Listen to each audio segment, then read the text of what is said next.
Hello. This is Cherelle Renee, parliamentary educator, hair care specialist, celebrity hairstylist, cosmetology instructor. The list is long, resume long. Um, I'm here with y'all today. We're gonna go over some quick weave methods. I wanted to choose this style today because this is one of the most installs that a lot of people have a lot of questions about, and they get a little discouraged because they're worried about the damage that it's going to do to everybody's hair.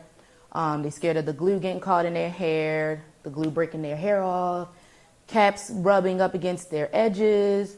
I done heard so many different horror stories about the quick weaves, and I wanted to really showcase one of my methods of the quick weave method where there's absolutely no damage. My model here is actually a current client of mine, one of my loyalty clients. She gets them all the time. She's probably had, how many you had? This is her third one. She don't get them back to back. I told her she cannot get them back to back, but we're gonna go over how the method is done, what's the best method to do pertaining to your hairstyle, your budget, your hair condition, scalp condition. We're gonna go over all of that because everything that you choose is not what you do, it's how you do it. So we are gonna work on that today. My Instagram, Cherelle Renee Hair, Cherelle Renee, I think it's Cherelle Renee Hair at everything. I think. What I tell you everything was? Cherelle Renee Hair? For the Instagram. Yeah. But for the internet, you said... My website, CherelleRenee.net is the website. When you can go to my website, pretty much everything is on the website, everything you need to know, where you need to go, book appointments, purchase products, purchase wigs, purchase hair extensions. Anything that you need is all on that platform. You could just go and navigate from there. What else was I supposed to be doing before I start? We good? We can get started? Yep. Okay. So far what I did was I prepped her before we started. Did a really good cleanse, really good treatment. We already took her last quick weave out. We took that out about 2 to 3 weeks ago. She had that one in for actually 5 weeks. So these quick weaves can last you for up to 5 weeks, which is a little bit less than a sew-in. But if you don't want the tension and the friction of all the braids and the thread that you get with a sew-in, you don't want to sit in the salon all day for a sew-in. You want something that's going to be a protective style, something that you can alternate in between your sew-ins, your extensions, your wigs, your silk presses, whatever that you need. This is a great protective style that gives you full coverage, but still gives you that nice natural look with your real hair being out at the top. So with hers, her hair is actually past her shoulders. Today she's going to go a little bit shorter. She's going to go more of a natural 16-inch length. But we prepped her. We already did her trimming, everything that she needed, because you definitely want to make sure you're treating your hair underneath these protective styles. They're protective styles, not neglective styles. So let's stop forgetting about our hair and stop not taking care of our hair before we get these protective styles. So we did all of that. We got her braids down. She's going to do a middle part wavy look.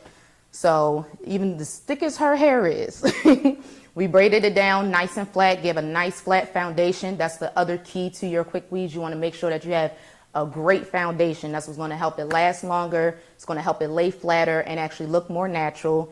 And it's going to make sure that these caps ain't going to be sliding off your head. So after I braid her hair down, I always like to oil the scalp, because remember, the key thing to it is make sure that we're taking care of our hair underneath these quick weaves and these protective styles. So I'm going to go in with a little tea tree and vitamin E oil and just oil her scalp, not too much. I know one question I always get is, even though I'm oiling her scalp, is the hair going to stick? Yes, it will, and I'm going to show you how. Okay, we have a few comments. We do. One says, good afternoon. We have Dallas Christopher. Hey girl. Dallas, I'm so mad you're not here. Smile, ladies, you look great. And then Mikey writes, I have known Cherelle since 2014. One of the first hairstylists I've ever met in the industry. Watching her growth as a stylist and educator has been so rewarding. She's so detailed and amazing. Thank you, y'all. Don't make me cry. So, no. Alrighty. So we're going to make sure her braids, the ends of her braids are, actually let me turn around so y'all can see. So I'm just making sure that this is laying nice and flat. I'm actually going to ask her to help me slide this on her head so we can stretch this out really good. Let me get your hands in the front. Ooh, your nails are pretty. All righty. Make sure those are up. And of course, it's a little different with clients with shorter hair. But for my long hair ladies that like to switch it up a little bit, because I think the last quick weave she got, it was more like above her shoulders, which is always good. But this is also a really good method to try different hairstyles before you either get them in your real hair.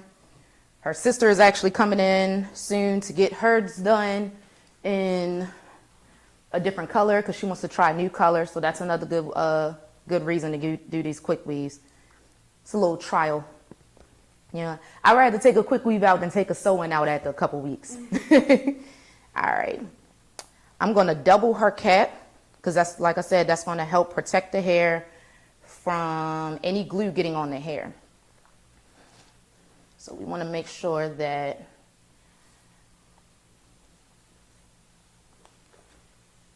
we are covering it all the way. It's okay, her little ear's going to be covered a little bit right now, but she's going to be all right. She ain't going to be able to hear for a little bit, but she good. And then you can still see underneath. So after I put my cap on, the next thing we're going to do is sew it down. Yes, I know I said quick weave, but sewing this cap down does not make it a sew-in. What this is going to do is going to secure the cap in place. So even though she's going to leave this on for a month, whether she sweats, washes her face, any type of moisture is going to allow this cap to stay in place and allow for her tracks to stay in place as well. So we're just going to go in. I'm about to say, where's my camera with the, let's get in the close up. I'm going to start sewing it to, and we're only going to sew it to that perimeter braid.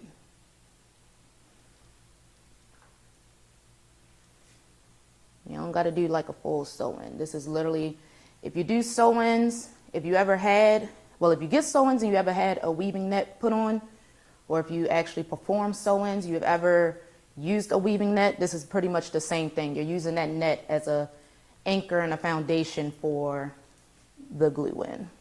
We have a question. Oh, cool. What's the question? From Dallas Christopher. What hair are you using for the technique? And what hair? Wait, hold on. We're going to use private label, of course. And we are not using private label just because I'm here today. We actually use this for her quick weaves, and she loved the quality of hair. So we definitely told her to stick around with this. She tried it one time for a quick weave, and that was it from there. She was like, okay, where do I go get my hair from again? Where's that place? Private label, Atlanta. I know we got some new locations too, though. What we got? Greenville. Greenville. Marietta. Oh yeah. Oh wait, it is one in Marietta now. Smyrna. One Okay, Mikey, you better get it. I said every couple months I turn around, there's a new location. That's what I'm talking about. Because I be telling everybody about this, okay? So nothing fancy, you know, no micro stitching how I normally do with the sewing because I'm not sewing down tracks right now. We are just going to sew this down. Like I said, it's just her foundation.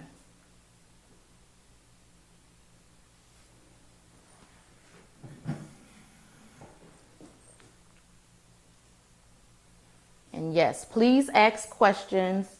I will kind of get in my zone and possibly forget to say some things. But please feel free to ask questions, comment. If you have anything to say, please feel free to do so. And all I'm doing, and because this cap is a stocking cap, you can actually see through it. So I can actually see where her braids are and where I'm sewing it down to. And like I said, we're going to stick to sewing it down to that perimeter. And make sure her foundation is nice and strong.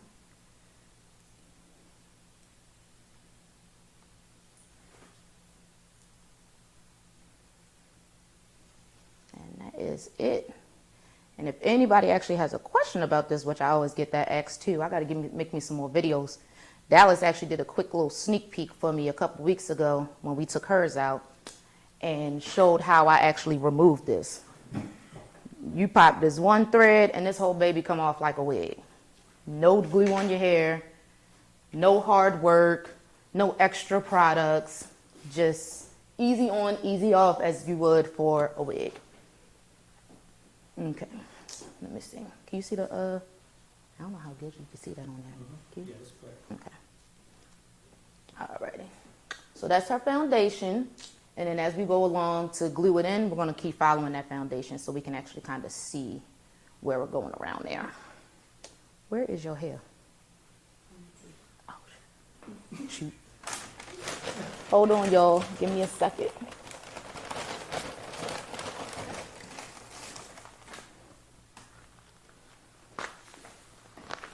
Private label. Which one is this? This the Brazilian body wave? Yup. I know this hair. I've been using private label for, I don't know, Dallas, put in the comments how long we've been with private label. Cause I'm not new to this, okay? I'm true to this. We've been around before y'all had the whole factory. Okay, we have a few questions and comments. Yes. Renee Anderson says, bring your location to Kansas. I'm here. She Okay. also wrote, I was going to ask how easy is it to remove? How is it gonna wait? I was going to ask how easy the removal was since it was being sewed down. Oh yeah.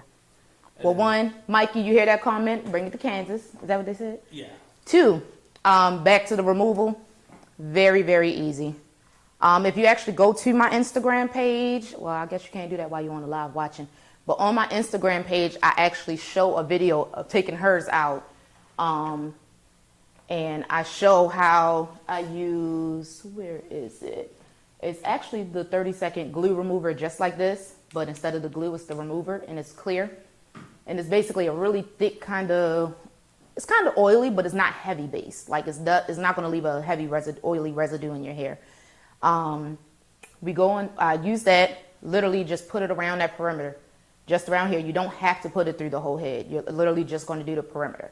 So when I go through, I put it around there. While that's sitting for those 30 seconds, I go in and then I just pop that thread. And it's literally, you've seen, it's just one thread that I use. So most of the time, once you pop one side, you can kind of unloosen that all the way around. And it'll literally just peel off like a wig. There will be nothing on her hair. And yeah, nothing on her hair at all. Another question. Yes. What are the benefits of using vitamin E oil? Benefits of vitamin E oil.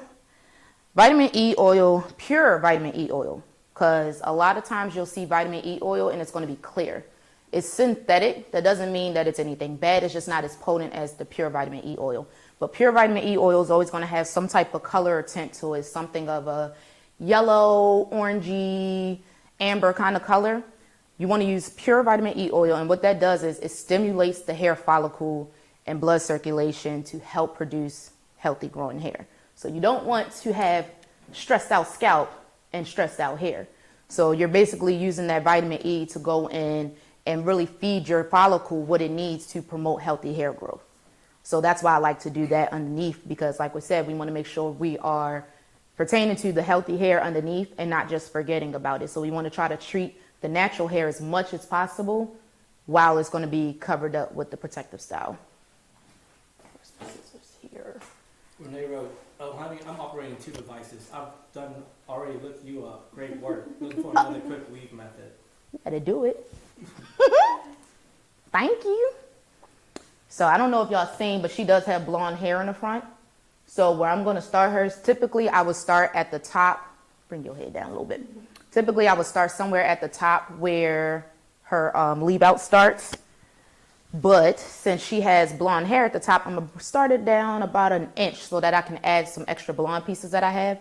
I'm going to add those in the front just to give her a brighter money piece so we can make sure it's blending in, because all of this hair is dark brown like her natural hair color. So we want to go ahead and add a few blonde pieces in there to extend the length, make it a little fuller, and make it look as natural as her hair as possible.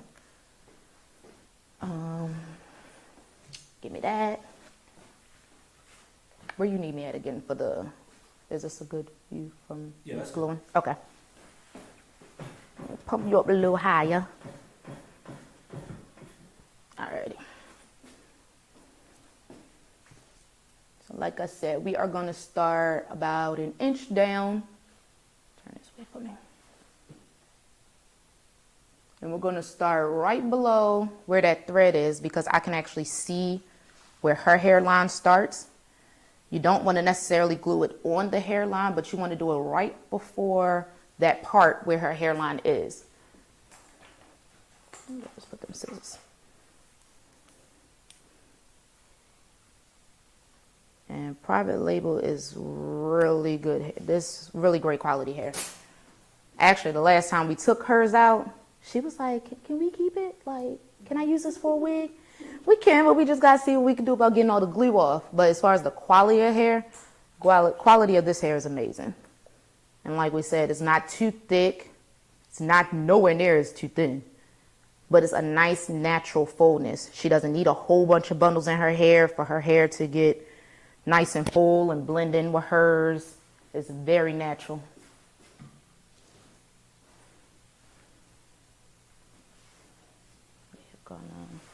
Let me bring you over here so this camera can see. So we're going to start there. Bring her around.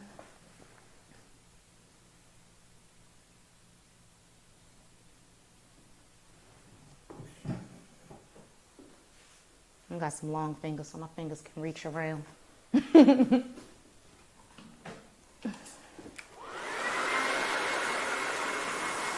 You ever want to speed up your drying process, use your dryer. Doesn't have to be, the fan can be up high, but you don't want the heat too high. But this is just to help the glue dry a little bit more, a little faster. I could put that in my pocket. Alrighty, get this one last little corner.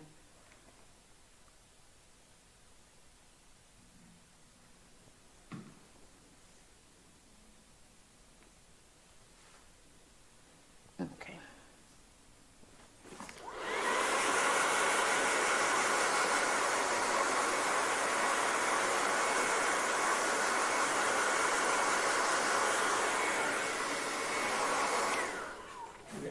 We have a question. Mm-hmm. Do the season determine how long? I'm sorry. Do the season determine how long you should keep the weave in, since it's so humid and hot in the summertime, or is there a standard timeline regardless of the season? Say that one more time.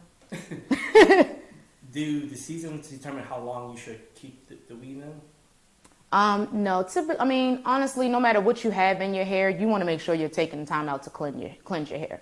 So anything, even with sew-ins and wigs and all of that, you want to at least cleanse your hair at least once a month. So that's why typically we don't like to go past 4 to 5 weeks with the quick weave. So no matter the season, I don't let my clients go past 5 weeks. Her 5 weeks, she was itching today. But I don't let them go past 5 weeks because even if it is still like, even when she came in, it was still nice and firm. Everything was still in place, but it was just time to clean her hair. So even if it's lasting, even with these sew-ins, I know y'all try to hold on to these sew-ins forever. Even though the sew-in is still nice and firm, the threads are tight, nothing's loose, but you have that new growth coming in and your scalp is, needs to be thoroughly cleansed underneath, you want to make sure you're spending the time out to do that. So you don't want to leave it in too long. So regardless of the season, that'll kind of, I don't go by seasons. I hope that answered the question. Now, 2 things. Typically, most people would start in the back. I like to start around the front because that's going to give her a nice natural look. If the wind blows, if she pulls it back behind her ear, if she wants to pull it back. I mean, she may not be able to pull into a high ponytail because we left a very little of her of her edges out because she just doesn't plan on pulling it up. Typically, you can pull it up if you want to. You just got to leave enough hair out around the perimeter to do so. So with her, she doesn't care to do all of that. She just wants it to look natural. So I left a little bit out, but I pulled this all the way up around here, right underneath that braid that I was talking about that we sewed the cap down to. And that's going to give her, when you pull it back, you don't see any of the weft of the hair. Like I said, she'll be able to pull it back behind her ear, and even if she wants to do a ponytail, she could pull it down to like a low ponytail and give a natural look. So yeah, I'm gonna do about the first 2 rows like that, and to keep that fullness. The other reason too is to have that hair falling forward and instead of straight down to the side. And most of us like that va-va-boom, that extra oomph in the front. When you lay your tracks flat around like this and it goes straight down, you don't get as much fullness in the front. So you can always move it out of your face, but the hair will be falling towards the face. You have a question? So at what point do you cut the cap? I cut that's my very last step before I style the hair.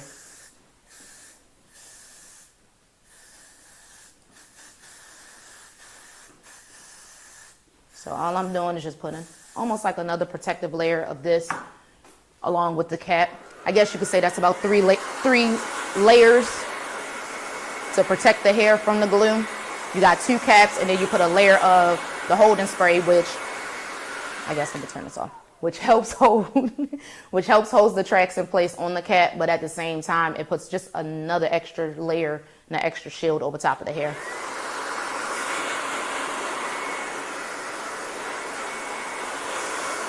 But when I cut the cap, I definitely do that last. I don't cut the cap in the beginning. I like to make sure everything is in place exactly the way I need it, the way I need it to lay, where all the tracks and everything. I like to make sure all of that is in place first before cutting the cap. And when you cut the cap, I'll show you when we get to that part, but when we cut that cap, we're literally gonna just cut around the top, and if there's any excess cap around the sides, then we can cut that.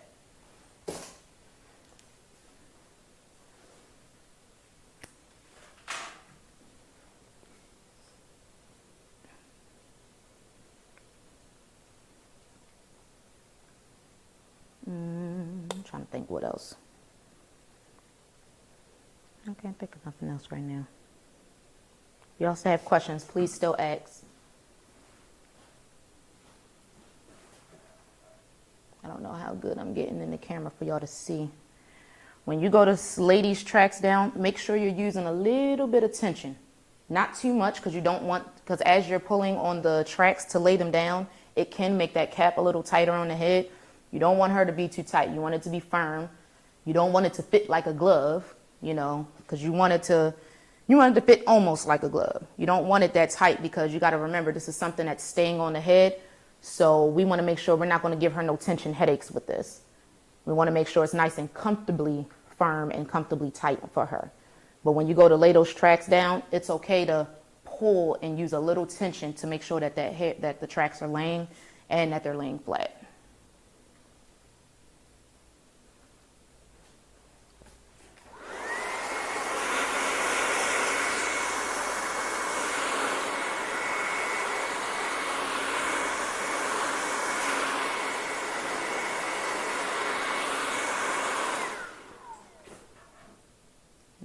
I like to lay my tracks nice and curvy. And this is exactly how I do my wigs too. That's why my wigs look so natural. That part. Okay, then I'm gonna go ahead and just start in the back, but I'm still gonna make sure I'm curving it. And that way we can keep that equal fullness around the front. I need to find a pocket for these little small, tiny little scissors.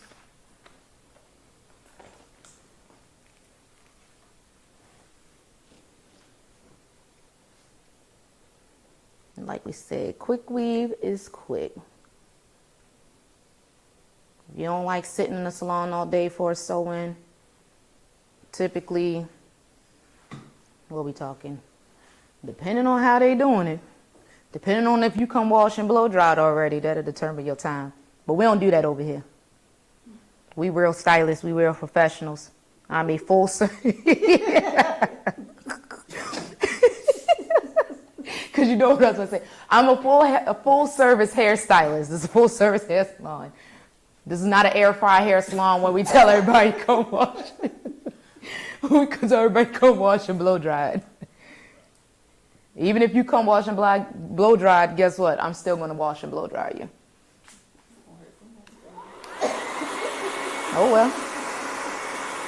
They can go find a stylist that that tell them go wash and blow dry. We're not doing that there. Okay, so we have a question. So you don't use the protectant wonder weave, protectant barrier for your quick weaves? You can if you want to. I have had to use that in the past before with clients with shorter hair that couldn't do the braiding foundation, where I actually had to mold their hair down, do the cap.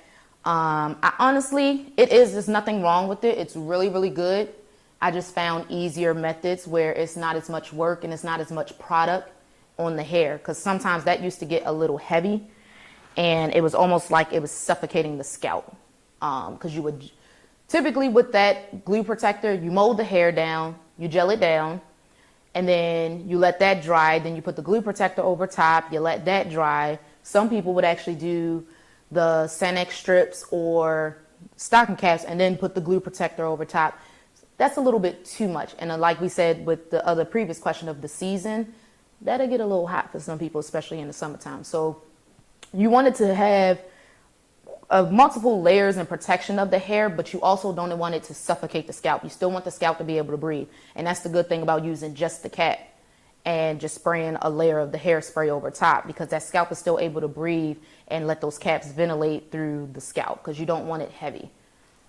She wrote, gotcha, lots of layers. She says, gotcha, it's lots of layers. Yes. Yeah, and it can actually be I've used that in my hair like years ago, and it gets as thick as y'all see as thick as my hair is. It gets very hot and your scalp cannot breathe, and it actually can be a little heavy on the hair. Like it'll actually make your extensions, your weave, feel a little heavier. What's the next one? Question. Do you offer classes that can help with learning different techniques? Yes, I offer those classes for clients and for stylists. The stylist classes will be up soon. Give me about like a week, maybe 2 weeks to put those up. But as for right now, the client classes, I get questions about that a lot. What are the client classes? Why would you offer classes to clients and not stylists? It's not that I don't offer classes for the stylists. I do, but they're going to be different levels. And one of my mottos is, listen, no matter who chair your client sits in, if they don't know how to take care of their hair, it's never going to last.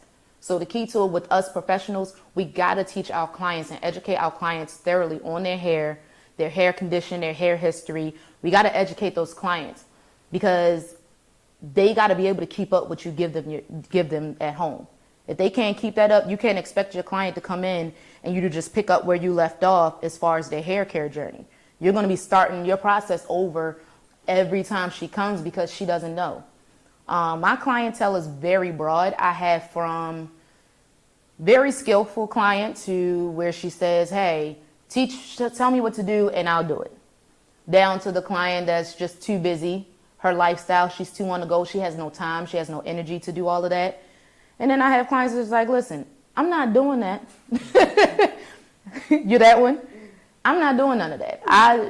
That's what I pay you for. That's what you're for. Cool. So that's why my target audience, I have to cater to every type of everyday woman. Because the everyday woman honestly does not have, even if she has the skill to maintenance her hair at home, she doesn't have the time. She doesn't have the energy. She doesn't have the patience. So my biggest thing, I ask so many questions with my clients because I want to make sure that I'm giving them something that they can keep up and take care of at home. Because no matter what, when I see them again, I'm not reconstructing her hair all over because she went home and tried to do things herself. And I tell my clients all the time, call me before you go on YouTube, please. Call me first. I will probably direct you to the right video on YouTube. But don't just go on YouTube and start listening to people. Listen to the person who actually works with your hair and seen your hair in person. Them people ain't never seen your hair before. And I just told my client the other day, I said, you can go on YouTube. That girl, the lady on there, she can have the same exact curl pattern, the same hair color, same everything as you. But y'all don't have the same lifestyle. Y'all don't have the same hair condition and scalp condition. You know, it's so many factors that you got to take and put in consideration when choosing your hairstyles. I know we choose them because they're trendy. Oh, I want to try this. I want to try that.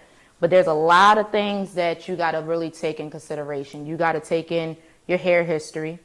You got to take in consideration your lifestyle, how much time. Part of my consultation form, I ask my clients, how much time do you have to take it to maintenance your hair every day? And most of them will literally put from 15 to 30 minutes in the morning. That's all the time they have in the morning to maintenance their hair. That tells me don't give them something that they don't have time for. That doesn't waste my time and my talent. That doesn't waste her money and her time. So you want to make sure you're giving the client exactly what she can maintain at home. Also, your budget. This is one of the things I tell my clients. They want the sew-ins. The sew-ins could be a little costly, especially when you're getting, depending on the type of hair that you're using. So if you want something that you're not going to keep in that long, but you don't want, like I said, the time and the cost of paying for a sew-in, try a quick weave. They're a little more cost efficient and less time consuming. Because I know that's the one thing now. We getting a little impatient. We getting a little lazy. We got to do what works for us, and everybody is different. I've had people ask for certain wigs. Oh, I want that exact wig that she has. And then when I go explain to her the type of wig, oh, I don't want that type of hair. I don't want this, and I want to be able to do this, and I want to be able to do that. Okay, well, then you don't want her wig. You just want her style.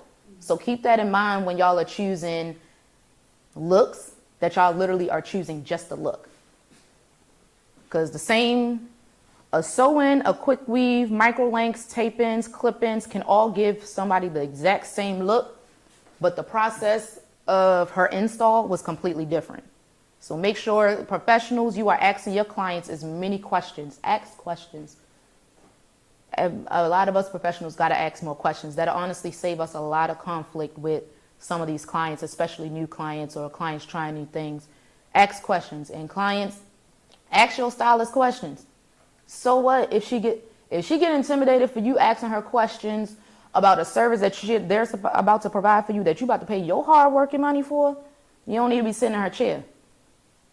As a business, I should be able to verbally speak to someone and ask them questions about something that I'm about to get done, something I'm about to pay for, something that's sitting on my head that I got to maintenance without them. I should be able to ask them questions to make sure that, one, I'm taking the right measures of taking care of this, and that they at least sound like they know what they're doing. You gotta at least sound like it. But nah, you really gotta know what you're doing. Okay, we have a comment. Yes. She writes, exactly, that is the question I always ask my clients. What are you able to maintain at home? Don't ask for something you can't care for. Yep. And a lot of stylists will not ask those questions. You really gotta ask that. I've been having a lot of people ask about the tape-ins and the micro links. And I'm going to be honest with you. The first two things I tell them that they got to consider, it requires salon maintenance. That's the first thing. If you're not able to come in a salon, you don't want to come in a salon to come and get this professionally maintenance, that's not the right service for you. I can give you that same look, but give you something more low maintenance that you can take care of at home yourself. But something like anything that's more of a luxury type of service, like micro links, tape-ins, some sew-ins, and even wigs, those are going to require salon maintenance, salon upkeep. Well, I'll say professional upkeep. And you want something that's more temporary, you can go for more clip-ins, quick weaves, those type of styles. But definitely ask those questions, please. Someone comment, you're more than a hairstylist, you're an educator. Dang. I think my certificate says that. But no, I am. I'm an educator first. Because I feel like no matter if you're a professional or a client, you got to know what you're doing, especially as this industry has gotten so oversaturated. We got to educate ourselves. We got to remember, these are real people with real scalps and real hair.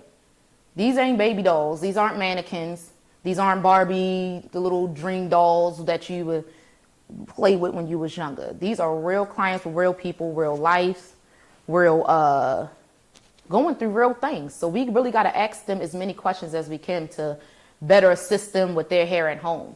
A few other things to take in consideration too is your health. Not just your hair condition, but your health, what they're doing, your diet, your exercise. A lot of that has to do with how your hair is growing as well. Because your hair doesn't just grow, it's not a part of your body, it grows from your body. It's literally a part of your body. No matter what, anytime you have anything going on with your body, your skin, start paying attention to your hair around that time. Because your hair is functioning just as much as that is. So when you take that in consideration, your diet, I done fixed a lot of people hair issues and challenges with just telling them to drink more water. That's one of the major things. Drink more water. What's your water intake? Before I tell them to go blame a stylist or a service of what they got done, first thing I always ask them, how's your diet? Are you on any medication? What's your stress level? How active are you? These are some things to take in consideration. A lot of our issues with our hair and why our hair is having so many challenges is really because of what's going on internal, bodily internal changes. Like some of these things we can't control, hormones. Like I said, medication. A lot of medication side effects are thinning and balding of the hair, and it's affecting affecting your follicles, which is why you're continually having that issue. So those a lot of ask those questions, and I actually put that on my consultation forms so I can keep things like that on record. Allergies. I get a lot of clients that tell me no one ever asked me what my allergies were, and that's a huge problem. Always ask your clients if they have any allergies.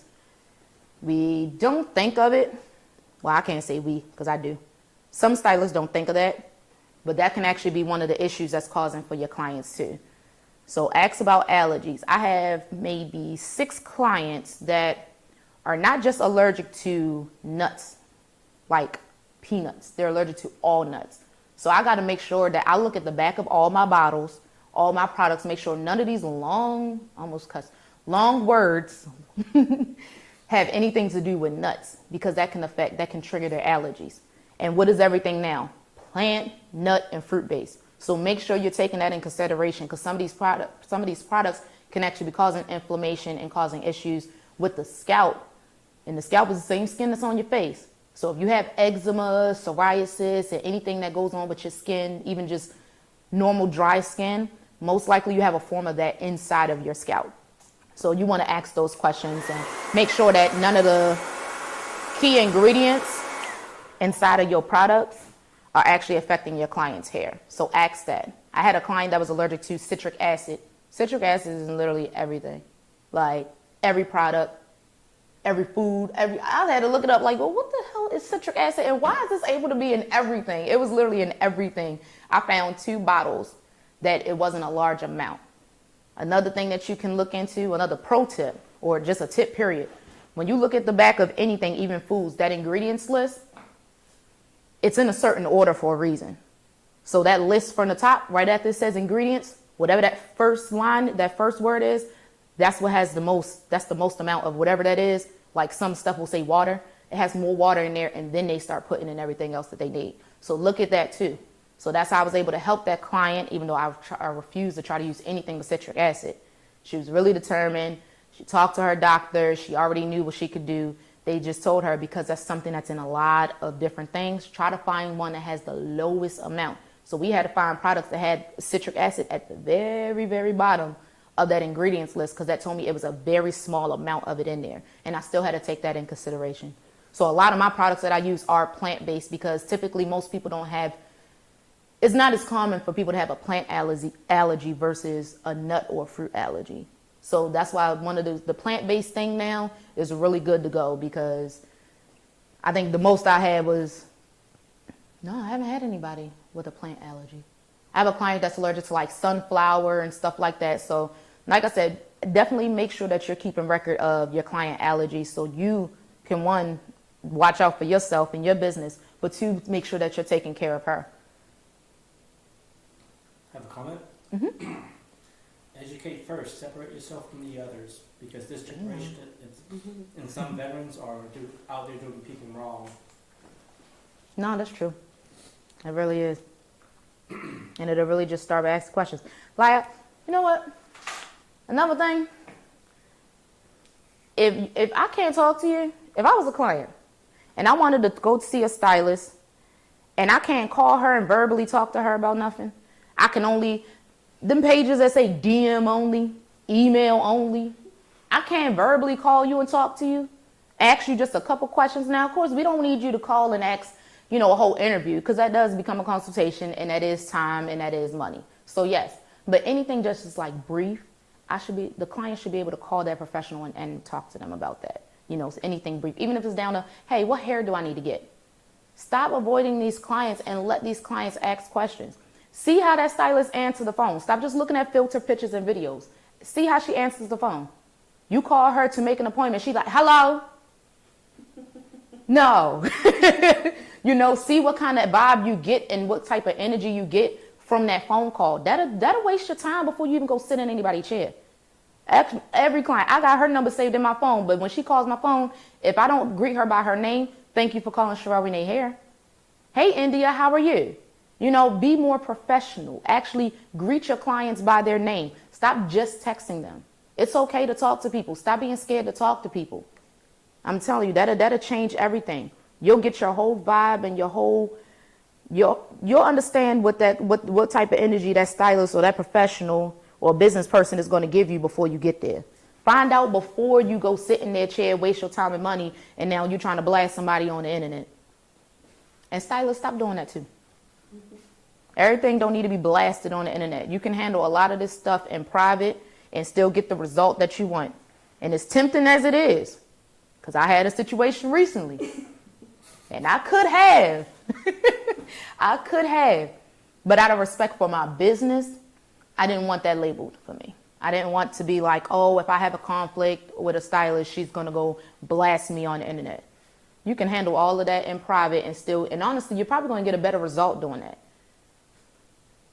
I don't believe in all that blasting as much as I want to. And every client told me, you need to post her.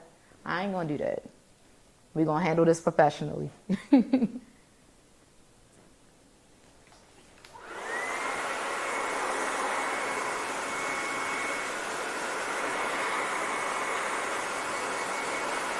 Now see, I'm working my way up to the top.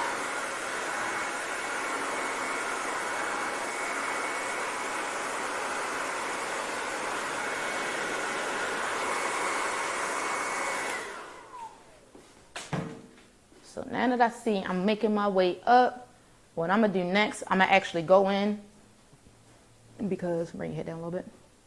Her hair stops, her leave out stops like right in here.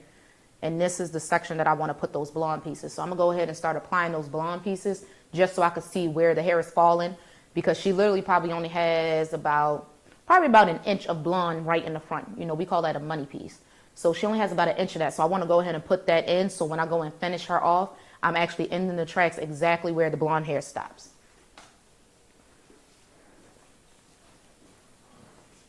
And I know this looks a little bright, but you're going to see exactly how this blends, because this is exactly how her hair is colored. I try to color match my client's hair as close as possible so we can get a nice natural blend and it looks natural. Keyword, natural, natural, natural, natural.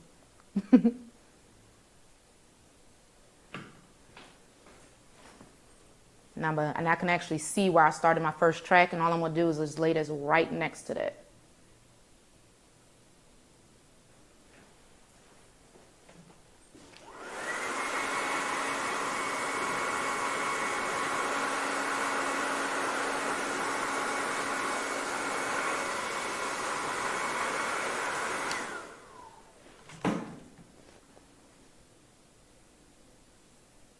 I don't know how y'all be doing this with longer nails than this, because my clients be asking me how I do it with my nails. I can't imagine my nails being any longer than this, because the way my finger just got caught between your track just now.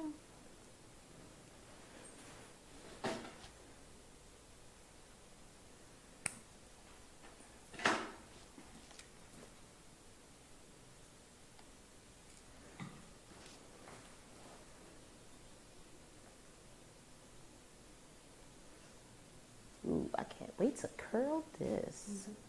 I'm gonna end up curling her hair the way I curled mine one time. She's stealing my style, y'all. She just stealing. She stole. This is my stilo. She tries to steal my style. But it's sorry. I'll get it back after I take hers out.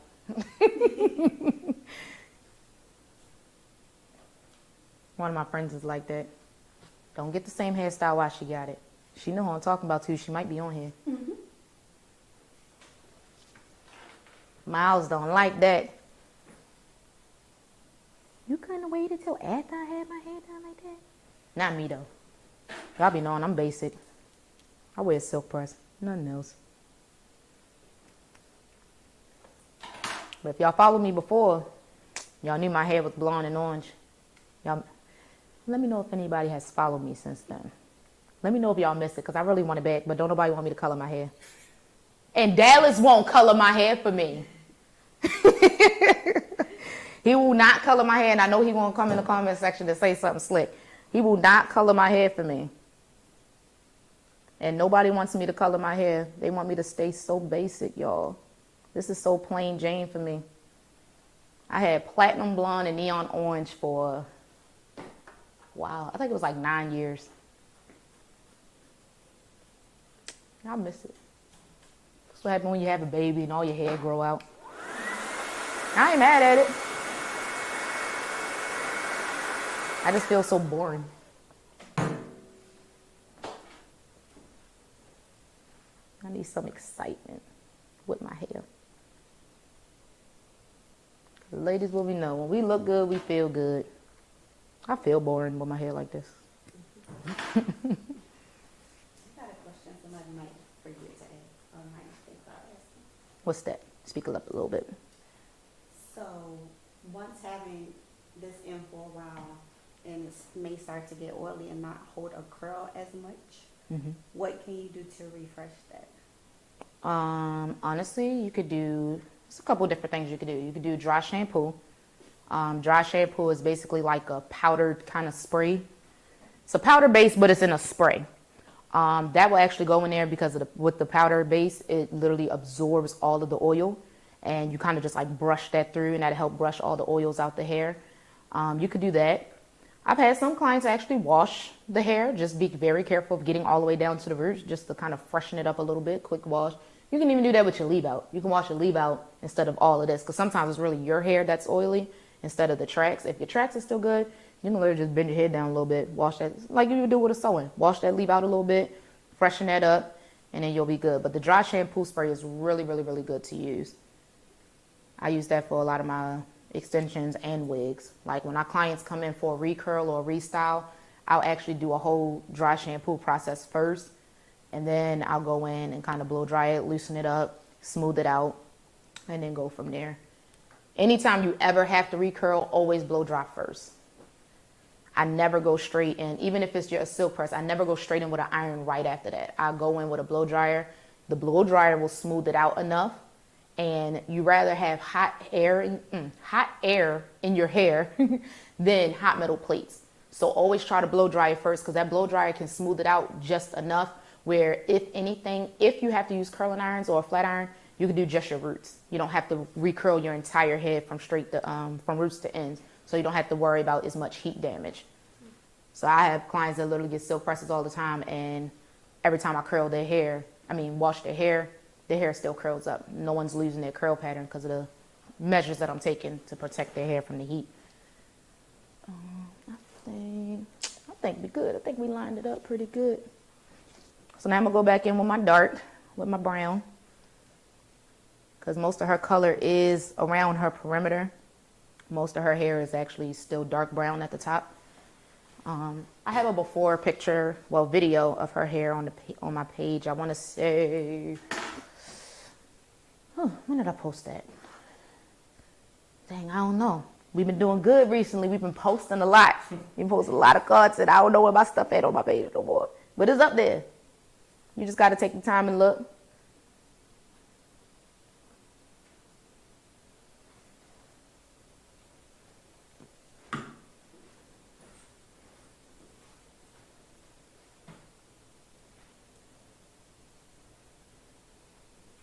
Any other questions that you can think of? What you need? What you want to know?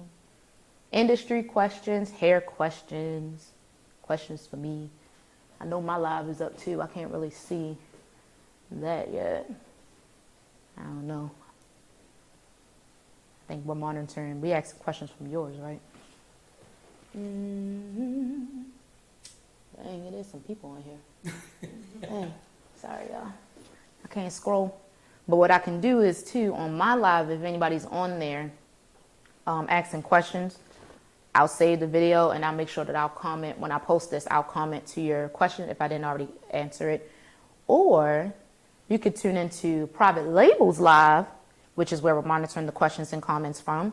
And you can leave them on there so that he can read them to me now. I mean, I appreciate y'all coming to mine.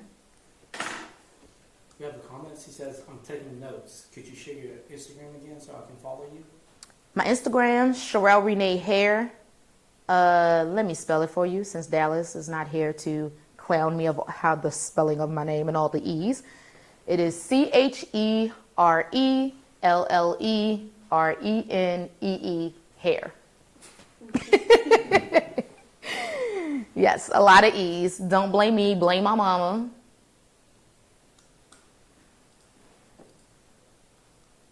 But like I said, those classes for the stylists, for the professionals will definitely be up soon. And like I said, any client classes. My classes for the clients are nightly prep. You'd be surprised how many women and literally have challenges with simply wrapping and pin curling their hair. Even when they wear like a wash and go or a natural style. How do I pin this up at night without having to re-wet my entire head every day? How to wrap up their extensions and their weaves and all of that. So that's a class. Another class for the clients are the DIY wig maintenance, the wig care, showing clients how to properly maintenance their wigs at home. Even though I do offer salon services, you can literally drop your wig off to get maintenance if you need to. But for the clients that want to actually, which is the purpose of them investing in a wig, is to work and do some of this stuff at home, I do offer classes. And with my wigs, you get a kit. So you get the proper tools, products, and equipment that you need, the brushes, pretty much all the products that I use in the salon on my clients, I sell and I provide for my clients so that they can best take care of their hair at home. That's the best way. So you get the kit, you get... another thing with my wigs, you get a consultation, you get a fitting and alteration. Fitting and alteration is very, very important when it comes to these custom units and these custom services. Just like if you was to get an outfit made from a seamstress or designer, you're going to have a fitting and alteration appointment afterwards to make sure that it's giving you the right fit. So when I say I cater to my clients, I literally cater to all of my clients' needs. And that's why they keep coming. I care about their hair more than they do. Okay, you have a question? Yes. I may have missed it, but do you ever use protective shield for your quick weave services? Are they referencing the glue protector that you put on? Maybe they'll specify. Yeah, that's why I asked them like a question. Maybe they can answer that. But if they take a minute to answer, I do use it if I have to. She said yes. Okay, I rarely use it. Honestly, this method has been a lot easier for the client too. It's easier for her to remove herself at home if she needs to, but it's also not as heavy on the hair. A lot of times that glue protector can be a little too thick and not allow air to get down to the scalp. So that's why I like to use the cap. With the cap, she actually has 2 caps on. So I'll, sorry, my thing was paused. I do 2 caps and then I sew them both caps down to the perimeter braid and then I start gluing over top of that. Well, actually I put a layer of hairspray over top of it and then glue on top of that. But I like the ventilation that the cap gives versus having a gel mold and then use a glue protector and doing all these layers. It can be really heavy on the scalp. And like we said, we don't want to suffocate the scalp. We want the scalp to breathe because you want to protect the hair and the scalp during your protective styles. What we say, protective styles, not neglective styles. I need to trademark that. So I guess this is one of your clients. Mm-hmm. I might butcher her name. Taryn. Hargrove. Mm-hmm. She said to visit the custom wig mastery page on your website.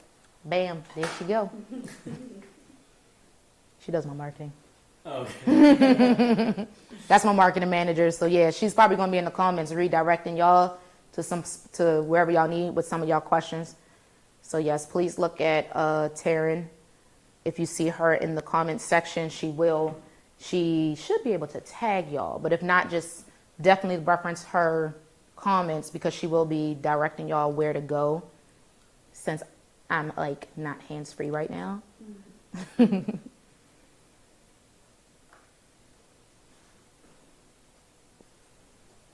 we probably got like 2 rows and we are done.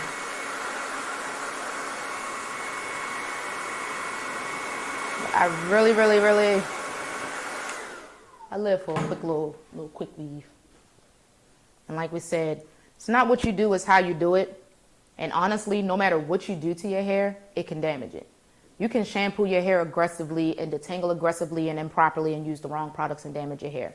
So I don't like when people say, oh, quick weaves damage your hair, color damages your hair, wigs damage your hair, sew-ins damage your hair, braids damages your hair. Everything can damage your hair if it's not handled properly and not handled with the right tools and the right equipment and the right products to use it. So any of that can damage your hair, but it's really using the right install and doing the right process to protect the hair. And not just when you do it, but when you remove it too. A lot of people remove their braids, their quick weaves, especially ripping them tracks out the head, and sew-ins. A lot of people remove these three services improperly. Like, you should not be ripping your tracks out. You should definitely be putting something on that's made to loosen this up. Even wigs. I see a lot of people just pulling that lace off and watching their whole forehead look like it's about to peel off because of the way that they are taking these tracks out there. I mean, taking these wigs off their head. Y'all have got to make sure that y'all are removing and uninstalling these services the right way. I've had clients damage their hair just being aggressive with detangling because the hair is weak and fragile and very delicate when it's wet. And us manhandling our hair and doing all of this and snagging, getting frustrated, getting tired. Yeah, the whole process of that, there's certain little things that you can do to make that process easier where you don't have to be so aggressive. So you really want to be careful with how everything is being done. Because I done heard plenty of people say certain things damage your hair. Oh, I don't want to get that because it damages your hair. Well, doesn't that damage your hair? I don't want to get that. Well, I was thinking about it, but doesn't it damage your hair? Everything can. So like I said, it's not what you do, but how you do it. And you want to make sure you're doing it and doing it right. I actually cannot see where your hair stop at right here. Oh, it's right there. We are on that very last row. So if you could see where that camera at the top, I can actually put her head down, and we are at the very, very top, right where her leave out is parted out at. We definitely want to make sure that one at the top is nice and tight.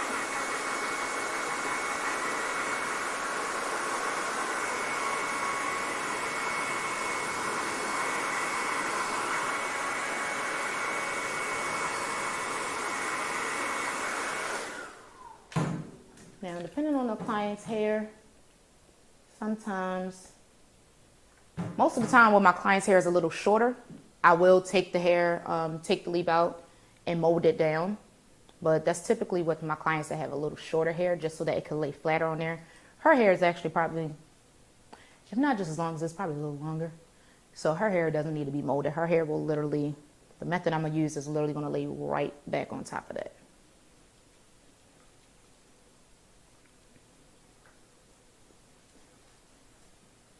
Got some hair left over. I'm gonna add one more little piece right here. Actually, I don't need it. Okay, let me make sure that's down nice and tight.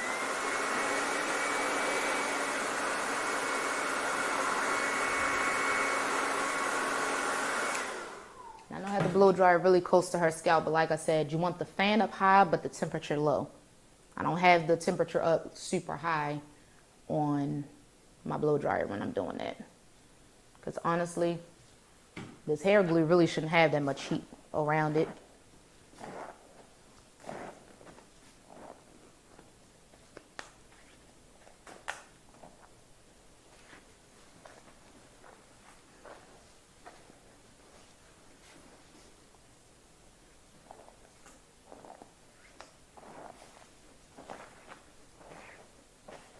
Alrighty. So here goes some of y'all favorite part is cutting this cap off. So what I like to do, I will, what's the best view for me to do this top part? I can see Just, it. From the you can top. see it? Okay. Yeah. So I'll pull my cap up and put just a little hole in there. Let me see, bring your head down a little bit. What you'll see is, you'll see the cap just kind of spread out on its own. And then I can kind of cut from there and see where I'm cutting at. This is the first cap that I'm cutting off. We have a comment that says, I'm loving the money pieces. Okay. And her hair is actually colored like this. That's why we're doing it. Because like we said, we want a natural blend. And you're going to lift that up. Grab that second one. And we are actually glued all the way to her leave out. Going here. I don't know if y'all can see. I know when I be recording my videos, my arm be all in the way. Felt like freedom, didn't it? Very last step, y'all. Cut that cap off last. Because if you ever had to go back in and add hair, you still got some excess cap up there that you can use, so you don't have to worry about putting it on her hair. So, around the sides where we see that excess cap, we're going to cut that too.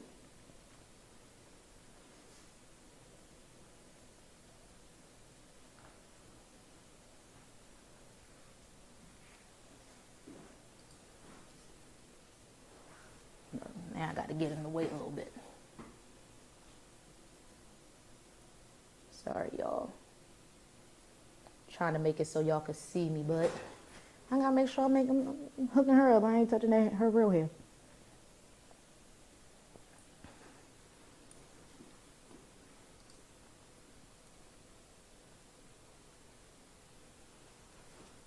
Bam. So, Taryn writes, with certain styles, such as summers, many stylists believe the tighter the better because the style will last longer. What are your thoughts on this? The tighter the better? No. I'll say the firmer the better. You don't want it to, it doesn't have to be super, super tight, especially with sew-ins, because you got to remember, you're braiding, you have your braiding foundation, then you're going to go sew over top of that. So you don't want it to be too tight. If anything, you want your braids to be firm, and then you want your stitching to be proper, because you don't want to stitch it too tight, because that's what will cause all of that tension and that stress on the scalp, which will then cause the hair to thin out at the root. It can cause scalp inflammation. It can be very irritating to the scalp. So you definitely don't want it to be tight. Like I said, you want it to be firm. Same thing with wigs. I don't believe in making it fit like a glove. I believe in making it fit comfortably for you. Because even sometimes you can have gloves on for too long and your hands will feel irritated. So you don't want anything to be too tight. Because you got to remember, these are things that last on the hair for weeks, months possibly. So you don't want it to be that tight that long. You want to make sure that no matter what, it's comfortable for the client. So constantly ask her, how does it feel? Is it tight anywhere? Ask her these questions while you're doing it, because if you wait till the end, you may not be able to adjust it. I can adjust as I go. So while I'm sewing someone's hair, while I'm braiding, I'll ask her the whole time, hey, is it pulling anywhere? Do you feel any tension anywhere? And this is the entire time I'm braiding. And her sister gets a lot of sew-ins and wig installs from me. She'll ask you, she'll be like, girl, if you ask me one more time, I just got to be sure. I'd rather ask too much than not ask enough or not ask at all. So you want to make sure that your client is comfortable during the whole process so that when she leaves you, she's still comfortable. She's not calling you saying, hey, my hair is too tight, or this is going on, that is going on. You want to make sure she's comfortable with that and it's a comfortable fit. Because like we said, she can come to you every week if she needed to, but you ain't with her every day at home where you can easily adjust this or do anything to, help her comfortability.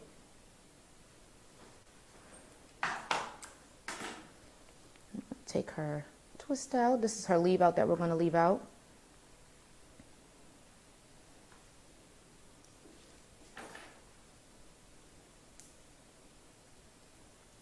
deadline kind of passed. How long was that to glue that in? We're at 1 hour. Not long at all.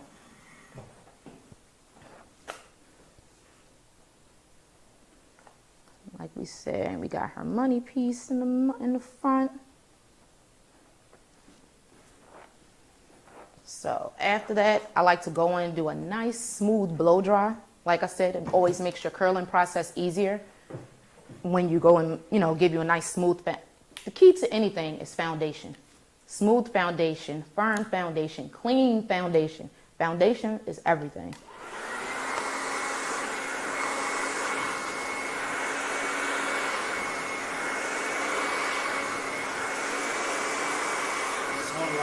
Yes, the money pieces are popping. Yeah, money piece.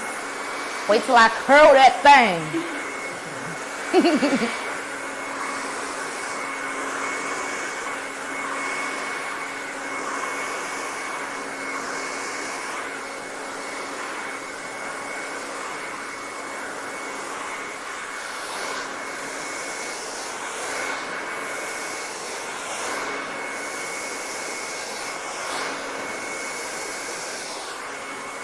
Okay, it's giving natural sewing, but it's not.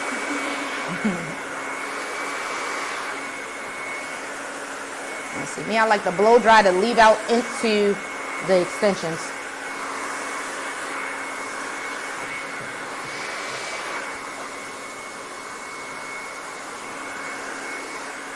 And a nice natural blend.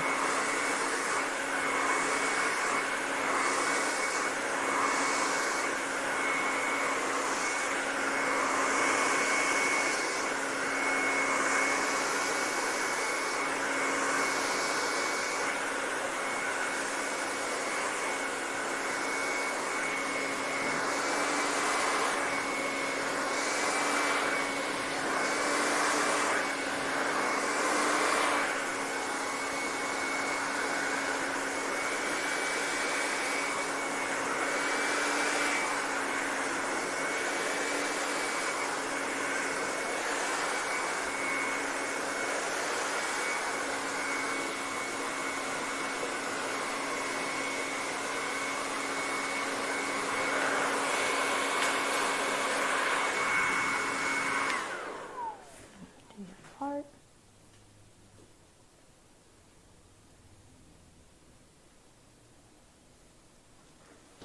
Let me see. You in the middle? Yep.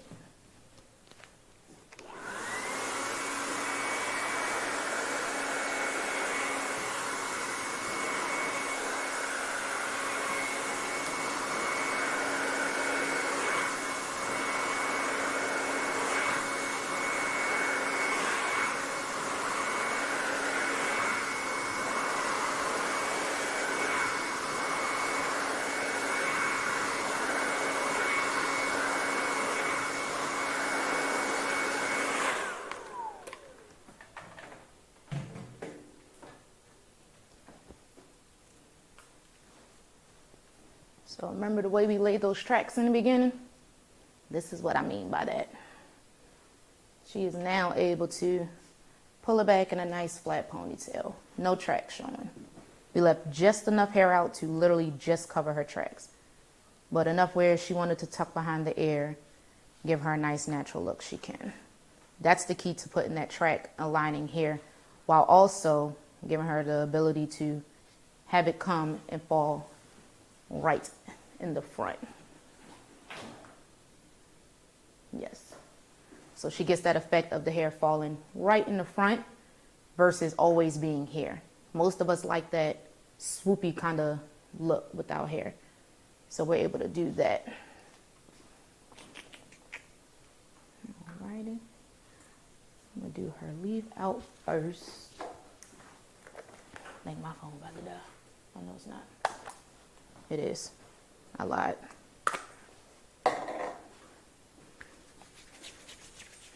And what I'm using too, very light, it's almost like a pomade, is H2 Pro's Butter Shine. I use this for my short hair clients, my silk presses. This always goes in and give a natural shine, but then some hold as well, because I don't like to use a lot of edge control. Most of my clients, I'm gonna be honest, they don't like the shiny, greasy baby hair and hairline. They like it to look natural and look like women, not little girls. No offense, but you know, everybody ain't got baby hairs. I had to mumble that a little bit.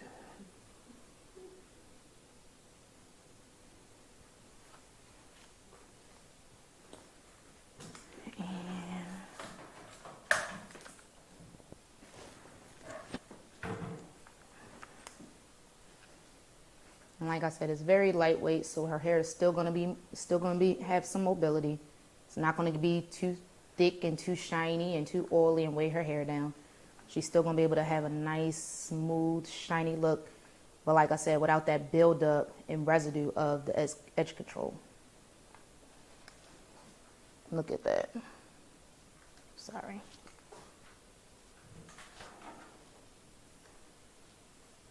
Huge difference. I don't know. You can see that on there?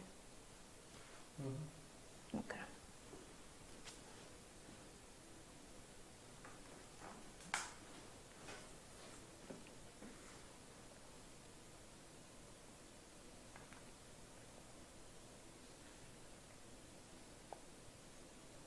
And with her client, always adjust your methods, your products, and your tools according to the specific client that you're working on.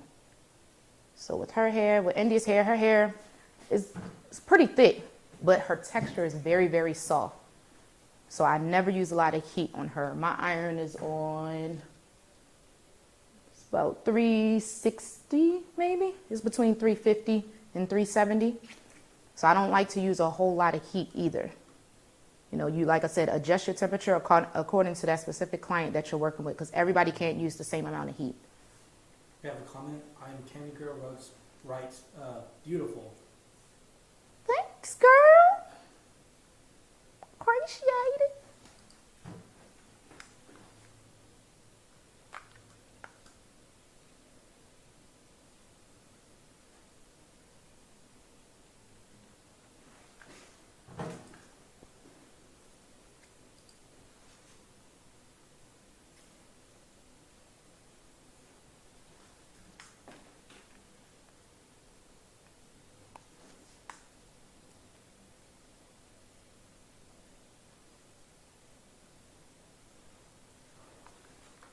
Bam.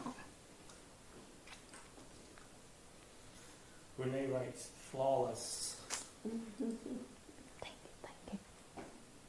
Got to give a little bow back here. And the question is, for those that work out in sweat, how often should they flat iron their leave out? Not often, but that's where you can use that method of blow drying. Always blow dry first. So for my people who sweat, perspire, I do the same. I'm doing it now, actually. When I leave out of here, I'm gonna go blow dry my hair and I'm gonna go wrap it. Like, that's my method, like, really. And that's how I eliminate using as much heat on my hair. So when you're working out, and even tell this to your clients, and I'm actually glad, in a way, I ain't glad because I hate sweating, but in a way I'm glad that I go through the same things, some of the same things as my client, because I'm able to genuinely help them because I go through the same things. So when it comes to sweating, first, make sure you remove all of the moisture from your hair first. Do not blow dry on high heat. Blow dry on cool air just to absorb the sweat out of your hair first. Because you don't want anything with the heat is going to penetrate and push through the hair. So always do cool air first, because you don't want to push the sweat further into the hair. Because you'll actually notice if you blow dry sweaty hair on high heat, it takes a longer time for it to dry than it does with cool heat. So always make sure you do cool air first. Once you blow dry the hair with cool air, or honestly just let it air dry, you can let that air dry, the sweat air dry out of your hair. But to kind of help with that, sometimes I even spray a little dry shampoo in my hair, brush that through, because that helps, it has a nice light fragrance too, so that'll help with the smell as well. But always blow dry on cool air first, then go in and blow dry on warm to high heat with your blow dryer first. The blow dryer will smooth it out so much better. So then you can go in. I don't like to go in immediately with heat. Because typically most people who work out, I mean, they're kind of, you're chilling afterwards. Nobody's really doing too much after sweating and stuff. So if you are going to be chilling, if you do have the time, blow dry your hair and then wrap it. Wrap it immediately. Leave it wrapped for at least 30 minutes. You will see a huge difference in your hair and how smooth it is. And it gives you a smoother foundation when you go to curl. So now with you blow drying it first, giving you a smooth foundation, you don't have to turn your irons up as high. You don't even have to iron probably your whole entire head. It may just be certain areas. Because once you wrapped it, you're smoothing it out more, and then you're giving yourself a nice bend to it. So if you're somebody who wants to keep your hair straight, you may not have to flat iron it at all. Typically, me, I don't have to. Last week, I just did this. I literally swept my hair out because we was moving. I blow dried my hair. I went in and just literally just blow dried my entire head, wrapped it. I wrapped it because I was going out later. Kept it wrapped while I was getting dressed, getting myself together. By the time I unwrapped it, I didn't have to put nothing in my hair at all. I actually brought my flat irons home just in case I had to. But I actually smoothed my hair out just from blow drying and wrapping. So before you go straight with the flat irons and try to recurl and cause any heat damage, always blow dry it first. And that'll definitely help, especially if you're working out and you're sweating. Make sure you remove that moisture out your hair first.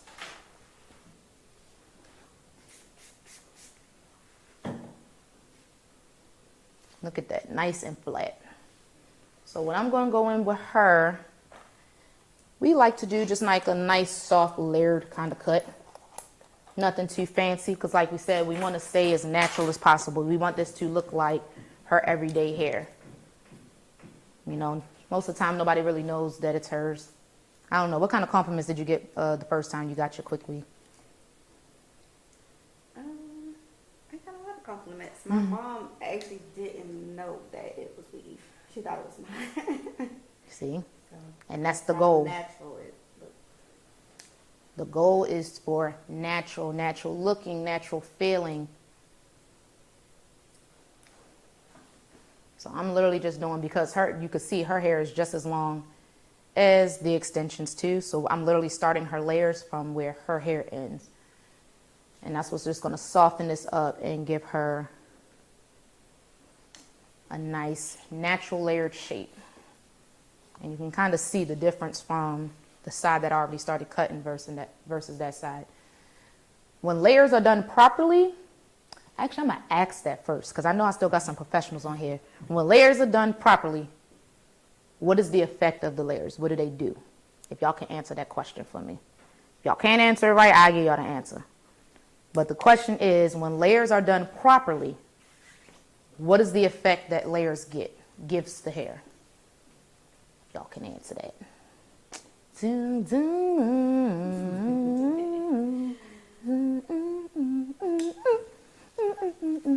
I got in Dallas mode that time. But I ain't start twerking like Dallas. Oh. Dallas will like bust a twerk in a minute. That's the only thing I'm missing here.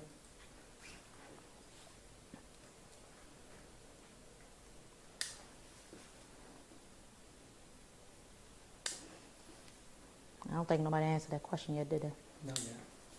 All right, I'm gonna give y'all a few more minutes. I'm gonna work my other side. I'm gonna see if anybody can answer that question for me. Taryn, if you still in there, I don't know if you heard my question, but type that question in there, see if anybody can answer it. Sorry, I got her working, doing my live.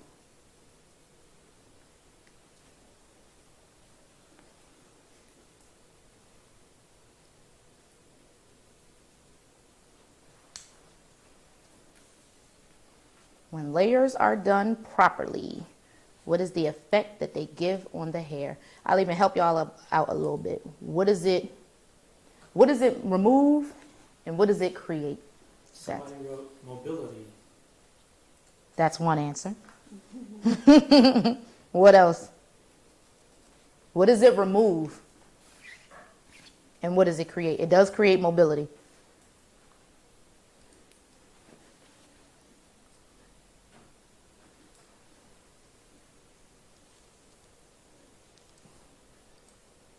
It removed weights.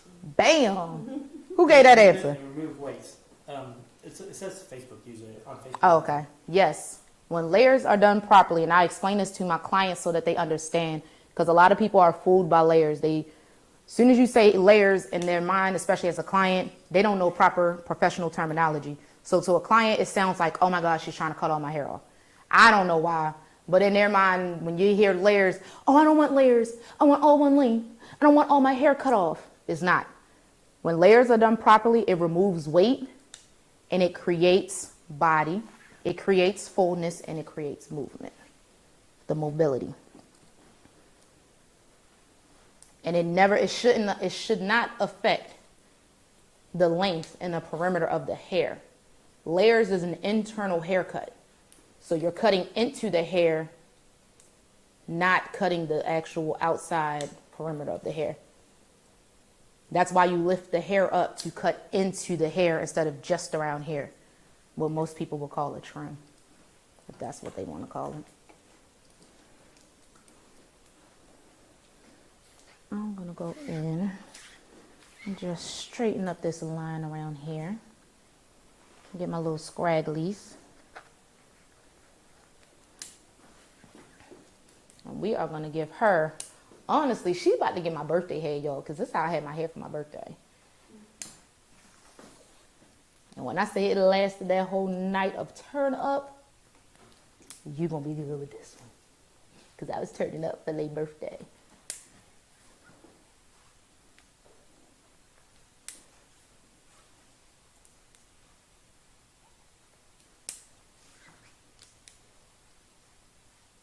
Dang, I wish I had a gift in here to give to whoever answered that question, right?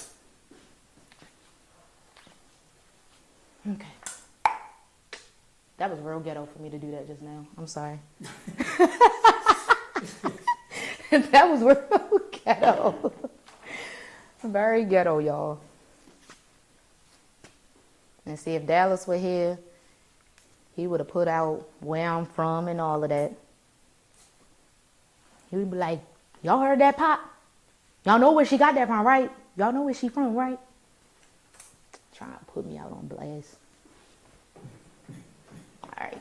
Trying to figure out how I'm gonna do these curls. Oh, phone just died. It sure did. Oh my God, that live is not saved. That means it's done. It's gone, ain't it? If my phone, if my Instagram is on live and it died, it ain't saved. Oh shit. Oh, dang, man. Dang. Oh well, we'll have this copy. Yeah. I'm trying to see because I want to show this curling technique because a lot of people always ask about waves. We are going for a beach wave kind of look. Where's the pump? Oh. I like to alternate. When you put all your curls in one direction, it's going to basically, when you comb them out, it's going to be all one like big wave. She wants more fullness. So alternating your curls, meaning one curl to the left, one curl to the right, one curl to the left. That's going to allow those curls to intertwine with each other and create a little bit more fullness.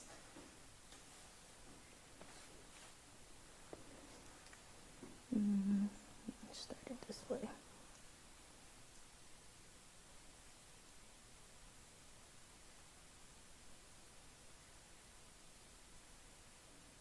And we doing straight at the end?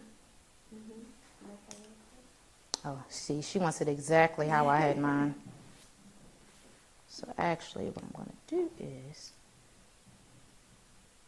I had mine straight on the ends. Gives a different effect when it's straight.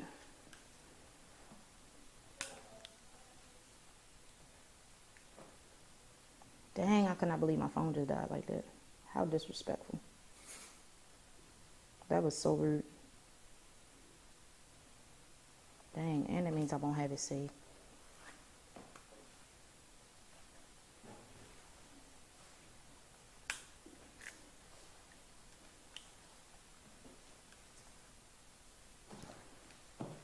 We are going for messy beach wave kind of look. Messy on purpose.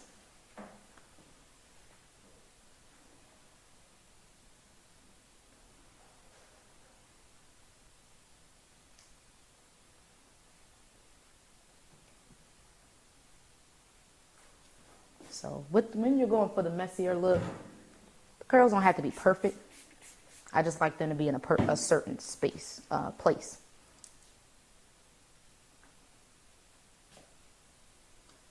No perfect partings. But as far as my partings, one thing I do like to do is bricklay. So I don't like to... I have a question. What flat iron are you using? I'm actually using the Babyliss Pro, the titanium. This is the only time I use titanium is on hair extensions. I do not use titanium plates on natural hair. No. It's a very heavy metal. If you do use it, make sure that your heat is controlled properly. It's not too high, because that can really cause a lot of damage heat damage to the hair. And I like this one for the extension just because it has the plates on the outside too. So when I'm curling, most of the time hair extensions are a little more dense than your natural hair, and it's not live hair. So you need it to curl and you need it to move a certain way. I like that it has the plate on the outside as well to help get that even heat distribution while I'm curling.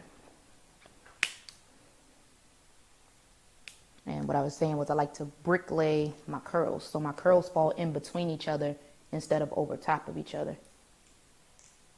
Like we said, we want to create fullness with this look. Actually, the first style she chose was more of all one wave kind of pattern, but she's in the video of my hair now. She want to be like me. But yes, please be very, very careful with titanium plates, titanium irons, titanium flat irons, and curling irons. Try not to, if you don't have to, try not to use those on natural hair. And if you do, make sure you're using the right temperature for that client and her hair. Keeping in mind that people who have finer, softer hair may have a chemical in their hair, color. They need a lower heat temperature.